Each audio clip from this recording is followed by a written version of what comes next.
Hi అండి అందరికీ. నేను మీ Vineetha. Welcome to Vineetha vlogs.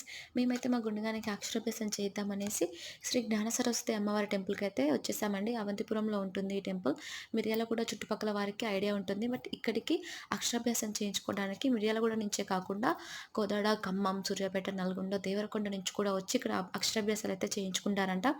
ఈ టెంపుల్ ప్రాముఖ్యత వచ్చేసి శ్రీమద్ జగద్గురు శ్రీ శంకరాచార్య సంస్థానానికి సంబంధించి శ్రీ శృంగేరి శారదా పీఠం ఉంటుంది కదా! ఆ పీఠానికి సంబంధించిన పీఠాధిపతులు ఇక్కడ ఆలయ నిర్మాణం అయితే జరిపారంట 22 ఇయర్స్ బ్యాక్.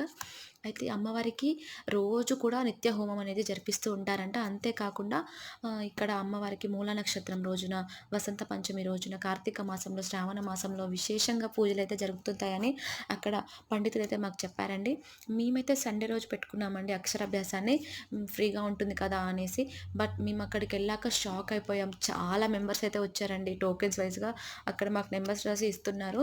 మేము లాస్ట్ టైం వెళ్ళినప్పుడు మాకు అంత రష్ ఏం లేదు. అప్పుడు కూడా మేము ఫ్రీగానే చేయించుకున్నాం. బట్ ఈసారి మేమైతే షాక్ అయ్యాము. అంతమంది ఉన్నారు. బట్ లక్కీగా మాకే ఫస్ట్ పూజ అయితే జరిపించారు. మా గుండుగాడు చాలా కోఆపరేట్ చేశాడండి. 1 అవర్‌కి పైనే పట్టింది పూజ అయితే. బట్ చాలాసేపు సైలెంట్‌గా ఉన్నాడు. పూజ ఎండింగ్‌లో మాత్రం బాగా ఏడ్చేశాడు. వద్దంటే వద్దన్నాడు. ఎలాగలాగా మొత్తానికి వాడితోటి పూజ అయితే కంప్లీట్ చేశాం. ఓం నమః శివాయ చెప్పడానికి వాడు చాలా సేపు బతిలాడించుకున్నాడండి. ఆ క్లిప్ నేను యాడ్ చేస్తాను, మీరు చూసేయండి. లాస్ట్‌లో ఎంతైనా చిన్న పిల్లల్ని హ్యాండిల్ చేయడం పూజ టైంలో చాలా కష్టం కదా అండి. అస్సలు మీరేమంటారు చెప్పండి? నాకు చెప్పాడు శివాయ